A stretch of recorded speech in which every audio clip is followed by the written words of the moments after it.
Hoje eu vou conversar sobre um cenário hipotético que ronda o Liverpool e que pode parecer um pouco impossível, mas não é. É o cenário onde eles perdem todos os grandes jogadores do elenco, né? Os craques ali e os bons jogadores do elenco. Um cenário onde eles perdem Alisson, Virgil van Dijk, Konaté, Alexander-Arnold e Mohamed Salah em uma mesma janela. Sim, é bem difícil de acontecer, mas não é impossível. E hoje eu vou te explicar qual a possível solução para o Liverpool nesse tipo de cenário. E tem uma coisa dentro do elenco do Liverpool que é a solução desse tipo de cenário. Eu vou te explicar exatamente o que é essa coisa nesse vídeo. Pra quem não me conhece, eu sou o Corvo, apresentador desse canal. Seja muito bem-vindo ao Plano Blues. Só pra deixar claro, isso aqui é um vídeo montando elenco, ok? Vai ter um elenco mais pra frente. Mas em resumo, cara, a grande dúvida que você pode ter inicialmente é como é que o Liverpool perderia todas as peças em uma única janela? Como é que isso pode acontecer? E sim, essa é uma possibilidade que ela é pequena, mas ela existe, ela realmente é possível, mesmo com a renovação de Mohamed Salah, por exemplo. Isso ainda pode acontecer. Eu vou te explicar o porquê que isso pode acontecer. Em resumo, cara, a renovação de um jogador não é uma garantia de que ele vai continuar. Inclusive, tem jogadores que renovam pra sair, ok? É algo que existe. Mas eu nem acho que seja o caso aqui. Eu acho que o caso pode ser que o Liverpool receba uma proposta muito boa, por exemplo, de uma Arábia Saudita, e Mohamed Salah goste também da proposta e ambos, de comum acordo, aceitem ela. Até pela idade dele como jogador, né? Então, a renovação dele é muito boa porque ele não sai do Liverpool de graça, ele não sai do Liverpool deixando o Liverpool na mão. Então, se ele acabar saindo nessa janela ou em algumas próximas, vai ser trazendo uma grana direta pro Liverpool para ele poder reinvestir em outros jogadores. Então, a saída de Salah hoje em dia, ela não é algo tão negativo como seria há um tempo atrás. Por isso que eu tô citando isso aqui, cara. E tem outros jogadores aqui também que podem acabar saindo desse jeito. Por exemplo, o caso de Alisson. Alisson também é um goleiro que tem chamado a atenção da Arábia Saudita. Ele provavelmente vai custar uma grana ali. O Liverpool vai ganhar dinheiro com isso, então ele vai trazer um retorno financeiro pro Liverpool, que vai ter provavelmente um ressarcimento nessa saída, né? E tem outros jogadores aqui também que vão sair e que talvez seja nessa casa, nesse cenário, onde eles perdem esse jogador, mas eles vão ganhar ressarcimento financeiro. Bom, cara, e aí quando tu olha pra uma figura como Konaté, por exemplo, que é um zagueiro interessante do elenco deles, ele hoje é um alvo do Paris Saint-Germain, e eu não acho que o Paris Saint-Germain dê pra trás nos seus alvos. Claro, ele pode continuar, o Liverpool pode conseguir convencer ele a ficar, mas pode ser que venha uma proposta muito boa pra ambas as partes, e eles de comum acordo aceitem a proposta, né? Um salário muito bom pra ele, uma multa muito boa pro Liverpool, né? 80 milhões de euros, por exemplo, numa venda, 100 milhões talvez, né? O PSG é maluco, o PSG faz esse tipo de coisa. É um investimento que faz algum sentido, por exemplo, na casa do que você teria de um jogador francês de muita qualidade, né? Por exemplo, de um Upamecano para um Konaté, a diferença é grande, né? Um falha, o outro não. Então, é um investimento bom pra eles. Aí Virgil van Dijk sairia, ele abre uma folha salarial absurda, o salário dele é 18 milhões de libras. Hoje, inclusive tem um torcedor do Chelsea aqui que comentou que ele poderia ir pro Chelsea. Meu amigo, não poderia. O Chelsea não vai pagar esse salário pra esse jogador de jeito nenhum. Assim como eu entendo o lado do Liverpool de não querer renovar com Van Dijk porque o salário dele é muito alto, né? É um zagueiro que ganha muito dinheiro. Então, saindo ele, abre tanta folha salarial e tanto espaço pra salário que é mais fácil contratar jogadores maiores e pagar a multa e diluir ela em várias janelas, ok? Então é uma possibilidade que o Liverpool tem de uma renovação de elenco por causa desse valor aí, porque ele pode pagar um salário bom pra esse jogador e ir pagando esse salário extra que seria pra Van Dijk, diluindo nas próximas folhas salariais, ok? Então é uma possibilidade que o Liverpool tem. Aí tem Alexander-Arnold, que é um jogador que tá bem fechado ali com o Real Madrid. Ainda não tá 100% confirmado, como muitas das coisas que eu tô falando aqui ainda não tá 100% confirmada, tá encaminhado. E a gente não sabe se ele vai ou não continuar, mas a chance maior é dele ir pro Real Madrid e não continuar no Liverpool. E tudo isso, cara, formam jogadores que vão embora. Cada um aqui tem uma possibilidade real e grande de ir embora por diversos motivos que sejam, ou seja porque o jogador não quer mais continuar, seja porque o salário é muito caro. Salah, por exemplo, mesmo depois de renovado agora, vai ser um salário absurdo, que o Liverpool vai ter que sangrar todo mês pra poder pagar ele, e que não é muito legal, mas é o custo de manter um craque no seu elenco, um craque que faz toda a diferença pra você ser grande. A grande dúvida que você pode ficar agora é, tá, mas qual a salvação? Do que você tava falando? E aqui eu cito meu vídeo anterior, né, meu vídeo de Arne Slot. Lá eu falei uma coisa que eu vou repetir agora. O Liverpool, ele tem algo que muito time quer ter. O Chelsea queria ter isso, o Manchester United queria ter isso e o Liverpool tem, que é um treinador futuro. Ou seja, é um treinador que ainda não está completo, um treinador que tá evoluindo e que já é muito bom. Então o Arne Slot, ele vai continuar evoluindo e ele hoje já mostrou demais. Ele não ganhou a Premier League à toa, ele ganhou a Premier League porque ele é muito bom. De fato, a pontuação dele é na casa de times que disputam a Premier League todo ano. Tem muita gente dizendo, inclusive, que ele só ganhou por sorte, porque Pep Guardiola... Não, isso aí é narrativa, é coisa de gente maluca e idiota, tá dando uma explicação sem sentido pra vocês, ou uma explicação fácil pra algo que é muito mais complexo. Sim, se Pep Guardiola tivesse bem, ele ainda assim disputaria com Guardiola de qualquer maneira. Eu, inclusive, sabia que Guardiola não ia tão bem nessa temporada, eu imaginei que ele ficaria em segundo lugar, não pontuando tanto. Só que eu não imaginei que ele iria realmente tão abaixo do esperado. Só que, cara, o título não tem como tirar. E esse treinador, ele é o futuro. Ele tem uma ideia, ele vai trazer a possibilidade de você contratar jogadores pra ideia desse treinador. Então você já tem um caminho de que jogador você vai atrás, que tipo de jogador você vai querer, qual a execução de jogo você vai ter com o Liverpool, com esse treinador. Então, cara, assim, não é um treinador que é um problema, sabe? Ele é uma solução, na realidade. Porque você pega e você já tem um caminho certo pra seguir. Então, se o Liverpool perder todas essas peças, você pode fazer um elenco mais equilibrado e balancear tudo no elenco. Então, não vai ter os gols concentrados de Salah? Tudo bem, agora vai ter gol em todo canto, vai ter mais jogadores ali pra fazer gol. E isso pode ser até melhor porque o time se torna mais imprevisível, que é a grande característica, do meu ponto de vista, desse treinador. Então, cara, o Liverpool tem algo que todo mundo quer, que é um caminho pra seguir. Pensa no Erik ten Hag, né, que seguindo o caminho dele deu merda. Pensa no Chelsea hoje, coisa maresca. Não tem nenhuma segurança que contratar os jogadores pra ele vai dar alguma garantia e muito time quer ter isso, o Liverpool já tem. Então, a solução tá aí, tá dentro do próprio elenco. E a base do Liverpool também tem vários jovens talentos, inclusive um deles é Conor Bradley, que é um jogadoraço, também é o futuro aí do clube, outro aí que tá encaminhado pra ser um grande jogador aí, e pode ser que ele supere até Arnold, não duvido nem um pouco, porque é um jogadoraço. Vai numa vibe um pouco mais Reece James, né, como jogador, um jogador mais completo, mais equilibrado como jogador, traz mais poder defensivo, inclusive isso se encaixa um pouco melhor com o treinador, né. Com Klopp não era tão problemático um jogador que marca tão mal, com Arne Slot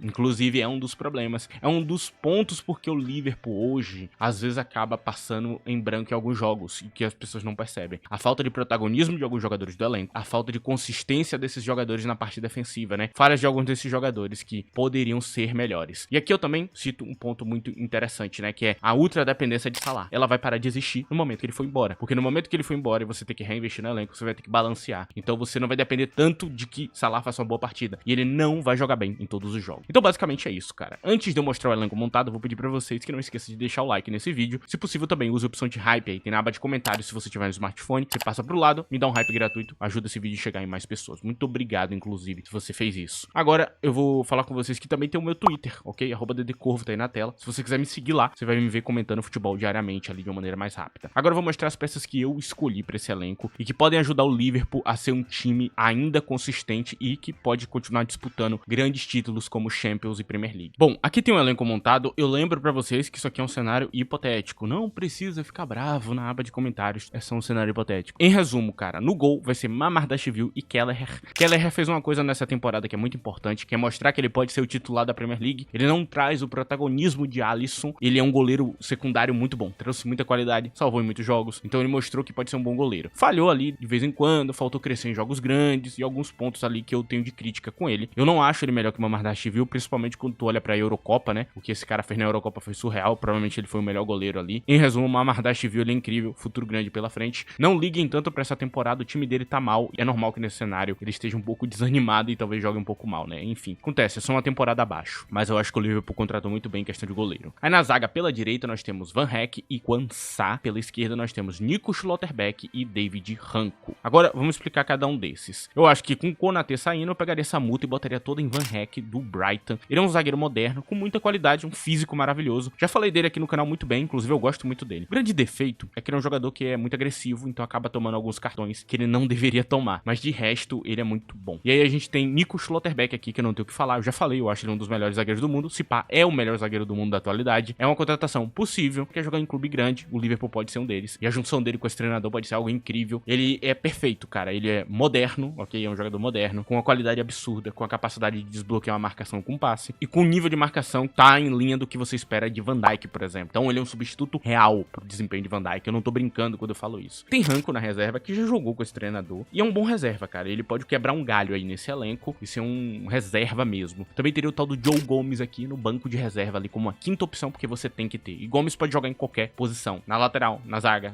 pela esquerda, na lateral pela esquerda. Qualquer canto tu botar, ele joga. Basicamente é isso. Então ele é peça extra. Aí na lateral direita nós temos Wanderson e Conor Bradley. E na esquerda nós temos Tsimikas e Robertson. Primeiro lugar, falando da esquerda do campo. Eu acho que se Robertson tá falhando e vocês estão tão bravos com ele, põe no banco de reserva e põe Tsimikas pra jogar. Tsimikas é um bom jogador, mostra bom desempenho, só que não tem regularidade, porque não joga. Então, se ele ganhar regularidade e continuar falhando, aí talvez vocês pensem em um novo lateral titular. Só que eu acho que Tsimikas joga muito bem atualmente, tá muito bem, e tá melhor que o Robertson. Deveria ganhar oportunidade aí como titular. Eu não mudaria essa posição ainda. Eu acho que até que realmente mostre que é um problema grave, eu não mudaria. Eu não sei o que dizer pra vocês, cara. Eu acho que não precisa mudar essa parte, sinceramente. Tem Wanderson aqui, que vem pra posição de Arnold, e basicamente basicamente, a única função que ele tem aqui é dar o tempo ao tempo. Ou seja, Bradley, você vai evoluir no momento certo, ele não ser obrigado a jogar já e ser o protagonista do time, e ele ganhar os passos dele aos poucos, como deveria ser. Então, basicamente, ele tá aqui pra ficar na posição de Bradley até ele ganhar a experiência certa. Bom, agora a gente vai falar sobre a dupla de volantes, né? Como vocês podem ver, como segundo volante, Alex McAllister e Curtis Jones continuam na posição, acho que tá imodificado. Ele mudou o plano pro Liverpool, foi uma possibilidade que eu dei, né? Dele alterar o plano. Antes eram 2 volantes box-to-box em teoria, né? Um subia e o outro descia e fixava, o outro subia e o outro descia e fixava. Basicamente o plano era esse. Criava imprevisibilidade. Havia claramente um volante que subia um pouco mais que o outro, mas esse plano ele existia. No Liverpool, ele tentou fazer isso, deu errado, e aí ele corrigiu e hoje, basicamente, Gravenberch é o primeiro volante, ele fica bem mais fixado na parte de trás do campo, sobe menos, tem um ritmo que é de um segundo volante box-to-box, é muito ritmo que você tem que ter pra jogar esse meio de campo, e por isso eu escolhi Felix Emetia, que em teoria era exatamente isso, cara, um segundo volante box-to-box. Emetia, quando joga de primeiro volante, parece ser melhor que segundo. Só que ao mesmo tempo limita a capacidade dele, porque ele pode fazer mais. Ele tem muito ritmo pra fazer mais em campo. Só que com esse treinador, você pode usar as duas coisas. Você pode usar as capacidades físicas dele, como o primeiro volante, que são os duelos aéreos, os duelos físicos, a capacidade dele de recuperar um lance difícil, a velocidade e a força, e você ainda consegue utilizar, né, a capacidade ofensiva dele ali pra fazer mais coisas em campo e pra poder estar um pouco mais acima em campo, com a linha um pouquinho mais alta. Então o que eu tô dizendo pra vocês é que Felix Emetia é provavelmente um dos melhores encaixes entre os jogadores para a posição de volante com esse treinador. Por isso, inclusive, eu o escolhi de titular em cima de Gravenberch, apesar de eu achar ele um bom jogador. A primeira metade de Gravenberch dessa temporada foi muito boa. A segunda, nem tanto, eu não gostei tanto. Inclusive, eu acho que ele foi um dos jogadores que faltou um pouco de protagonismo em alguns jogos. Eu sinto que ele decaiu um pouquinho. Bom, e agora falando do ataque, nós temos aqui como meio atacante Eberechi Eze e Szoboszlai. Eu coloquei Eze de titular porque eu acho Eze um jogador melhor. Eze vai trazer uma coisa que Szoboszlai tá faltando. Szoboszlai não é o mesmo do Leipzig, não é protagonista, não sinto um protagonismo nele. Ele tá jogando pior do que naquela época. Eu sinto falta, inclusive, daquele jogador, porque eu gostava muito dele, eu queria ele no Chelsea, inclusive. Particularmente, ele joga bem, ele não deixa a desejar, ele faz bons jogos, mas ele não brilha. E antes ele brilhava, né? Ele era o protagonista do elenco ali. Pra quem acompanhou aquela época do Leipzig, era Szoboszlai, Nkunku e de vez em quando Dani Olmo. Dani Olmo bem de vez em quando mesmo. Só no fim da passagem dele que ele realmente foi protagonista, mas foi bem de vez em quando. E claramente, ali os protagonistas eram esses caras ali, Szoboszlai, mano, definia jogo. Hoje ele tem definido cada vez menos. Então, eu sinto que talvez seja um desencaixe de um jogador mais cerebral e menos físico do que o que deveria, e talvez Eze traga a força física, a velocidade, a intensidade que ele pede em campo, algo que um pouco que Stengs fazia, por exemplo. Eze vai estender um pouco esse poder, e é um cara que tem uma capacidade de drible, de gerar lance de perigo absurda, tem uma visão de jogo também muito boa pra jogadas mais rápidas, né, não aquela jogada super bem pensada, que você tem que parar e pensar o jogo. Então, pelo estilo de jogo, eu acho que Eberechi Eze é uma opção um pouco melhor que Szoboszlai. Eu acho que ele seria titular nesse tipo de cenário, e inclusive eu acho essencial a contratação dele. Também porque ele pode jogar na ponta esquerda, e aqui a gente vai começar a falar do ponta esquerda. Nós temos Gakpo e Diogo Jota aqui na ponta esquerda, imodificados, dois jogadores muito bons, muito perigosos em gol. Eu não gostei tanto do Jota 9, mas eu ainda gosto do Jota ponta, atacante pela esquerda. Eu gosto quando ele joga essa posição. Obviamente Gakpo tá acima, Gakpo me lembra um pouquinho com o Palmer, e eles têm um estilo de jogo que é bem parecido, eu diria. Cara, eu gosto de Gakpo, eu acho ele um bom jogador imodificado. Pra mim é um dos grandes jogadores aí do Liverpool, com um grande futuro pela frente. Acho que vai ser aí um jogador que vai ser muito importante mesmo. Nós temos aqui na direita do campo Leroy Sané e Takefusa Kubo. E aqui a gente tem uma grana bem grande. Inclusive vocês estão notando o elenco inteiro. Sim, é caro isso aqui. Mas lembrem que vai ter vendas, né? Pra acontecer esse cenário, esses jogadores seriam vendidos por grandes valores. Então, óbvio que o Liverpool teria dinheiro pra contratar também. Na camisa 9 nós temos Alexander Isak e Jonathan Burkdart. E cara, em resumo, Darwin Núñez nesse cenário aqui, ele estaria vendido. Eu acho que não é algo bom pro Liverpool. Ele sempre perde muitos pontos do Liverpool. O Liverpool poderia estar pontuando mais se Darwin não tivesse entregado algumas partidas, perdido gols na cara. Ele custou muito pro Liverpool. Eu acho que chega no momento que não dá. E ele tá bem valorizado. Então tem time que precisa dele e tem time que talvez seja melhor pra ele estar lá. Eu venderia ele, com toda a sinceridade do mundo. É um jogador que tem bom valor pra ser revendido e é um jogador que tá deixando a desejar. E a grande diferença dele pra um Burkdart, com certeza, é a finalização. Burkdart é uma figura de letalidade, com ótima movimentação, que lembra inclusive o estilo de jogo de Isak, então ele mantém um padrão de jogo, né? Então você pode manter um plano com os dois jogadores ao mesmo tempo. Ambos jogam de uma maneira muito parecida. É um jogador que traz letalidade. Ele não tem algumas valências que Darwin tem. Por exemplo, a pressão alta de Darwin, que é um pouquinho melhor e tudo mais. Mas você ganha em letalidade, que talvez seja exatamente o que você quer. Então ele vindo do banco pro final de um jogo pode mudar o rumo de uma partida muito mais do que um Darwin, que só acontece de vez em quando, é tipo um raio caindo. Além de que tem Diogo Jota também pra jogar de 9 se precisar. E basicamente é isso. Aí vai ter a grande dúvida: como é que Leroy Sané vai parar aqui? O Bayern de Munique que tem uma folha salarial muito grande. Eles precisam vender 1 ou 2 jogadores ali daquela folha. E, cara, eles vão fazer isso porque, principalmente, eles querem contratar jogadores jovens, né? Eles estão querendo ir atrás de alguns alvos. Eles vão precisar vender pra ganhar um dinheiro e também abrir folha salarial. Então, é possível que saia 2 figuras mais antigas do elenco. Pode ser um Coman, pode ser um Gnabry e pode ser um Sané. Sané vai se comportar igual uma criança muito em breve, porque ele vai estar no banco de reserva, porque ele não é melhor que o Olise, e isso vai gerar uma dor de cabeça que o Bayern não vai querer ter. Então, eu tô prevendo aqui que esse jogador vai ser vendido muito em breve.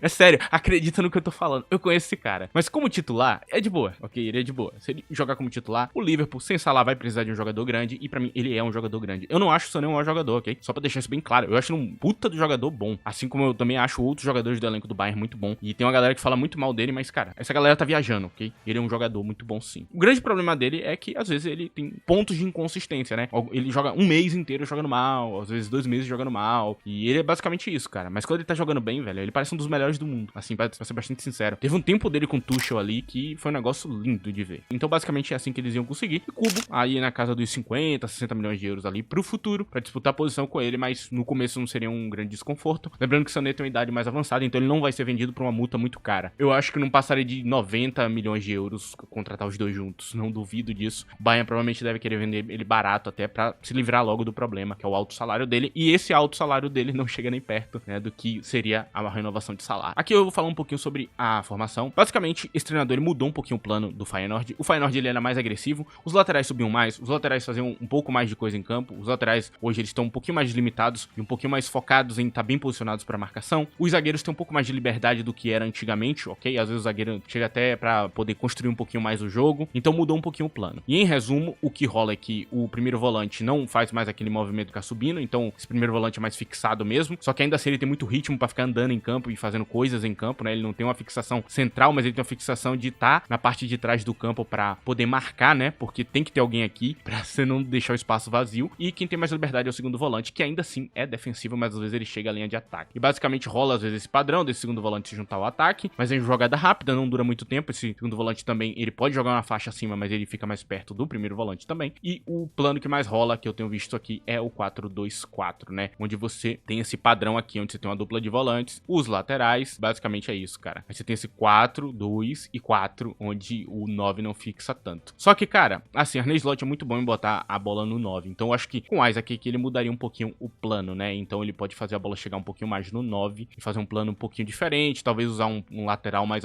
ofensivo ou algo do tipo. Lembrando que sem Salah os gols seriam divididos entre essas figuras de ataque. Então você não precisa mais ter concentrado em um gol, e isso é muito bom porque você não depende mais de Salah. Enfim, basicamente é isso, cara. Esse aqui é o vídeo de hoje. Eu espero que vocês tenham gostado. Lembrando, isso aqui é pra ser um clima leve, pra ser só um vídeo didático assim, tentando entrar nesse ponto e ver soluções. Enfim, esse vídeo tá chegando no fim. Eu agradeço a todos que colaram até aqui, quem assistiu o vídeo inteiro, quem entendeu a ideia e principalmente quem deixou o like, quem hypou o vídeo, quem vai ajudar esse vídeo de qualquer maneira que seja, com qualquer tipo de ajuda possível. Eu agradeço você. Muito obrigado. É isso, rapaziada. Tchau.